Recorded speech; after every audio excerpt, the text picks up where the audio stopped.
the world. This is TMJ4 News at 4:30. Welcome back. Today was supposed to be the first day of Festa Italiana. The annual event is held on the Summerfest grounds, but this year the celebration of Italian heritage is put on hold, promising to return in 2021. Yes, I decided to get in festive clothing if we're going to be talking about our festivals here, all right? Next time, tell me when we're going to do Milwaukee, the self-proclaimed city of festivals, has taken a hiatus for the first time in recent history because of the coronavirus pandemic. Let me know the next time we're going to do a set change. Anyway, and many of the city's festivals celebrate Milwaukee's rich and diverse history, and that's why we've decided to celebrate them during our 4:30 newscast each Tuesday and Friday this summer. So I like this idea. Let's take a look at some of the cultural festivals that would have taken place so far this summer. In June, the 40th annual Polish Fest was supposed to kick off the cultural festivals on the Summerfest grounds. Yes, the following week was supposed to be the 55th annual Greek Festival, which is always sponsored by the Annunciation Greek Orthodox Church at the State Fair grounds. And just last weekend, people were supposed to be celebrating French culture with Bastille Days. I'm thinking of all the good calories and food I would have missed during all of those great festivals. Now, let's imagine festival season, as we know, is a big draw to the city. Yes, Milwaukee's tourism industry hit especially hard by this pandemic. Claire Cohen from Visit Milwaukee joining us now. Thanks for joining us for this special. Let's talk about this. We've seen a lot of major festivals canceled, but how many have actually and who have just decided to postpone their festivals this year? Well, I mean, just about everyone has fully canceled. They are not happening. And I think as far as postponement, I mean, the wonderful thing about our ethnic festivals and street festivals is that we can count on them coming back every year. So I believe most are planning to come next year, but as far as I know, there are not any happening this summer. Claire, while these events are so much fun for the people who live here and work here and the visitors, it is a big economic impact for the city and the state. Have you been able to look at what impact COVID-19 has had by canceling all these events? What has been the economic impact? Well, it's hard to know the exact number. And I mean, we do know that the number is in hundreds of millions for the events across the city. We do know that all of the ethnic festivals in a normal year bring maybe around 70 or over million per year combined. This is excluding the really big festivals, the state fairs and the Summerfest.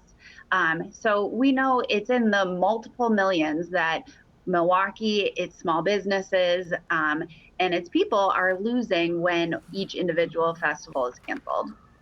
All right, thanks, Claire. We appreciate you joining us again from Visit Milwaukee. Of course. The first Festa Italiana was held on the Summerfest grounds back in 1978 in the month of August. Not only did the festival unite the Italian community here, but the food, the entertainment, and the exhibits also attracted people from multi-ethnic backgrounds. And joining us now is Rose Ann Fritsch, Vice President of the Italian Community Center, along with Sister Mary Louise, who is the Mass Committee. Thanks for coming on. Thank you. And as we said earlier, thank you both for being here. Milwaukee has such a rich, diverse ethnic community. Can you give us a little background about the Italian Americans who call Milwaukee home and the role of the Italian Community Center? Well, the Italian Community Center was started to have a meeting place. In the past, our churches were our focal point, and that's where all of our societies came out of. And then all the individual societies would meet, and that was the socialization for the immigrants. Once that started to disband, there was a group of people that came together in '78 that decided that they wanted to bring that back. We had lost Our Lady of Pompeii Church, which was very important to us, and therefore the associated feast days. And so that is what Festa came out of. Sister Mary Louise, Catholicism is very important to Italian culture and people. Talk about the role it plays in the festival. Well, the Mass is the main focus of Festa. And without it, it just doesn't complete Festa festivities. So, we really look forward to the Mass and the choir and the celebrant and all that the Mass has to offer. So in one way, we're really disappointed that this year we could not celebrate the Mass. Yeah, it really is a part of the culture, but I imagine you're already thinking about 2021, right? Oh, yes. Absolutely. Yes, we do have the celebrant that we were supposed to have this year. We plan on using next year. So we'll just have to see how it all plays out and works out. Sounds good. Great talking with you, ladies. And of course, you can find more information about the Italian Community Center and the services that they offer on our website at tmj4.com. Just head to the links section. What's a festival without entertainment? Well, year after year, that is, Festa Italiana brings a stellar lineup of singers, musicians, and dancers. Up next, we're going to have a live performance. All right, we are celebrating Italian culture on what would have been the first day of Festa Italiana at the Summerfest grounds. And here's a fun fact for you about Italy. Did you know what the colors of the Italian flag represent? Well, 3 virtues: hope, faith, and charity. So let's talk more about Festa Italiana, which is known for its entertainment, from singers to musicians and the dancers. And we have dance director Mark DeSantis joining us now. He also has members of the dance troupe, a small member or two of the festival, thanks, who come year after year. Yes, hi, thank you. Tell me the name of the group we have behind us. Yeah, this is Dominic back here. Dominic is 6, and then we have Vinny here, who's 4 years old. They're 3rd generation members of our dance group. And a little background about the group. Sure, yeah, Tradizioni Viventi, or what translates as living tradition. We've been in existence since about 1945, when some of the immigrants coming over from the same part of Italy decided that they needed a good way to keep a sense of home in their new environment. For the first 20 years or so, they didn't actually do any dancing. For the next 20 years or so, they actually only did a single dance. But today we have a repertoire of about over 50 dances and a group that consists of over 80 members between our children's and adult dance groups. Well, Mark, it looks like Dominic and Vinny are ready to do some dancing for us. Can you let them go to it? All right.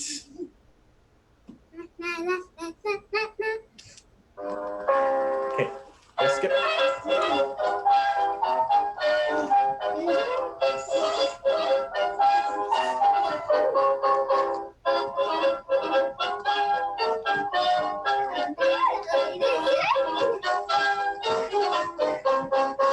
Stunts.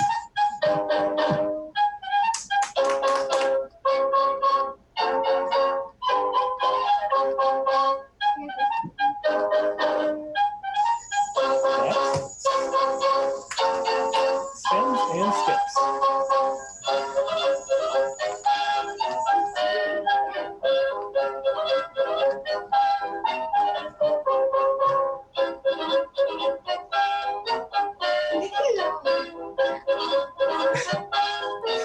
Stunts.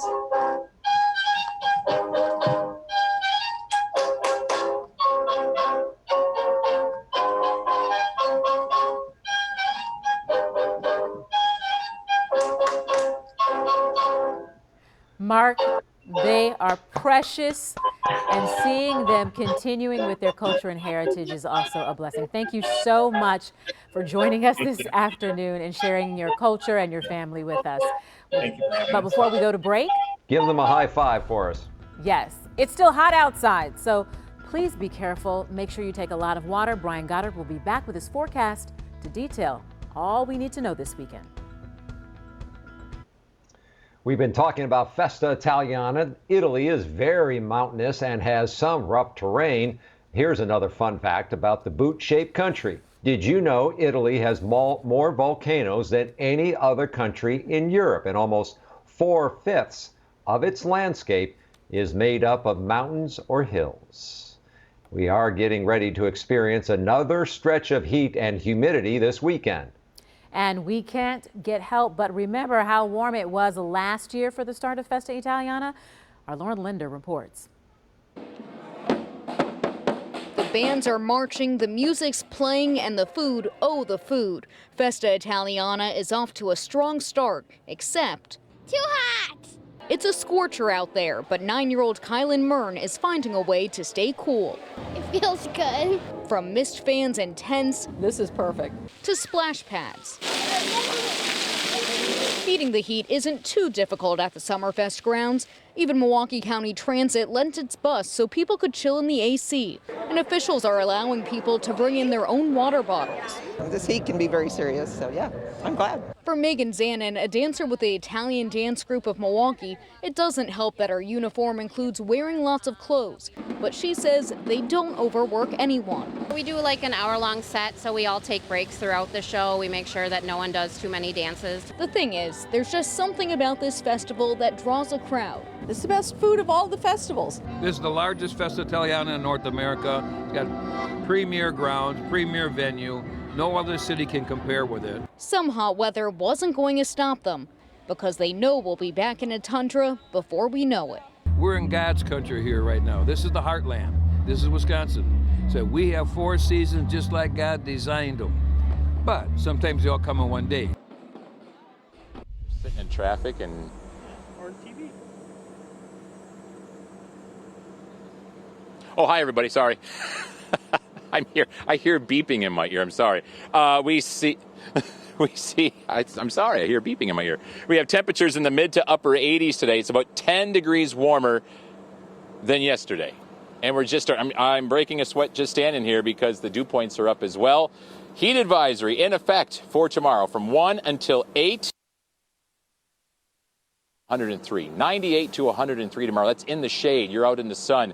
It's going to feel a whole lot worse than that. The planner for tomorrow, you're looking at 73 to start the morning off, 93 by the afternoon. The only saving grace tomorrow is that it'll have a southwest wind at 15 to 25. Whew, it's going to be sweaty. Current temperatures, we're in the 80s. Milwaukee's not reporting for some reason. Come on. Temperatures tomorrow will be in the lower 90s. Lower 90s across southeastern Wisconsin. So that is just a taste of what you're about to get for tomorrow. We are seeing a severe weather outlook with severe risk to our north, an enhanced risk up in Minnesota because they are seeing some nasty weather off to the west around Fargo. That is actually going to hold together and move into northern Wisconsin overnight tonight, probably after 4 in the morning, and cause some severe damage up there with some high winds. Look at the dew points. They are back into the 70s at 74 in Des Moines. That is here for tomorrow. The dew points way up there for the weekend. So it's not just the heat, it is the humidity, and that puts those heat index over 100 degrees. We get a little bit of a break on Monday, and the dew point starts inching back up on Tuesday. There are those storms overnight tonight making their way through across the northern part of the state. We'll just get a few clouds. The rain pretty much has been taken out of the forecast for tomorrow. And then we could see some more thunderstorms Saturday night into Sunday morning. And those could affect us here in southeastern Wisconsin before 10 a.m. Then the rest of Sunday is fine. Tonight, we are in the mid-70s and steamy. Tomorrow, lower 90s. That's in the shade. The heat index, 103. The 7-day forecast, 89 on Sunday. A little bit cooler because of some cloud cover from those morning storms. And then we'll cool down to 84 on Monday. That's a 79 with a few showers on Tuesday and 81 on Wednesday. Just a 2-day heat wave. We can handle it, but just be cautious, especially tomorrow afternoon. All right, Brian, stick around for this. You want to see this. Here's some food for thought. We're going to go through a few dishes and see if you can tell us if they are an American or Italian dish. Okay, so this should be some fun. You ready? Go. Yeah, the first one is crowd favorite for sure. We're talking about pizza. Is this an authentic Italian dish or was it invented in America? You better know this one. Pizza was invented in Napoli around 1860 and is probably one of the most popular Italian exports. Okay, what about spaghetti and meatballs? Totally Italian, right? Obviously, as Italian as it gets. Well, nope. This dish was invented in America. Italians eat meatballs on their own, but it's delicious nonetheless, right? Yeah, Now- and my Italian mom has good meatball recipes. So Yes. So now to something sweet. This is my favorite. Cannolis. This one may be a trick question though, Charles. Cannolis are Italian pastries that are originating on the island of Sicily and are today a staple in Sicilian cuisine. yeah, the bottom line is they're good. Yes. And what's Festa Italiana without a cannoli eating contest? Well, we've recruited a few co-workers to participate. We'd like to thank I can't even say this one. Shortino's Bakery on on Brady Street for providing these sweet treats.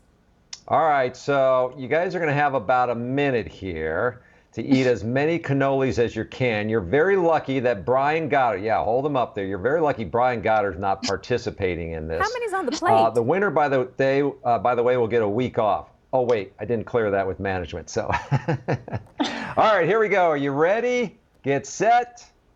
Manja. I want to know, how many do they get? There's 5 there? Okay. Where's the We only water? got about a Usually, minute here, right? Or how much longer we got here, Christina? It's hard to eat a lot of cannolis, right? It is, but I like Dan's steady move. He's just, kind of Consistent. taking it in. Yep. That was one down. He's got one. That's the sign for one. How much longer we got here? 30 seconds, maybe? 30 seconds, guys. Okay, we got 30 seconds to go here. The hard part about this is we're watching them eat these things, and I'd rather be having a few myself here. You Shannon. and me, I pray that there are like 2 left for us on the side. Yeah, don't eat them all. We do want to enjoy them as well. So Dan's got All right. 2. Dan, you got 1 down or 2 down? 1.5. 1.5. 1.5. 1.5, okay. So are we Jody, ready what's to going on here? declare? What are you doing? What do we got here? Everybody's had 1. Who's done 2? Just still on 1 here. All right, Dan Seelan is the winner for the cannoli eating contest live on TV, a first ever at TMJ4. Congratulations. Giving parents a resource and a tool to talk about this challenging topic in a colorful, illustrated way. A children's book that's much more than just a story. Tonight, how it aims to help kids and parents cope with schools, changes, and all the changes happening during the pandemic. That's new at 5. And as we said, Festa Italiana will return to the Summerfest grounds in 2021. All this summer, though, we will be highlighting the different ethnic festivals that have been canceled due to the coronavirus, just to make sure you tune in Tuesday to see which one is next. Yeah, and Shannon, I know we're going to have some fun with this, but it's really been something that I know the community, the city, the state has been missing. These festivals, they really are an important part of who we are. I'll be wearing my polo next week, too. Yeah, we still got more shows to talk about all these other festivals. By the way, we're going to get a check of the top stories and your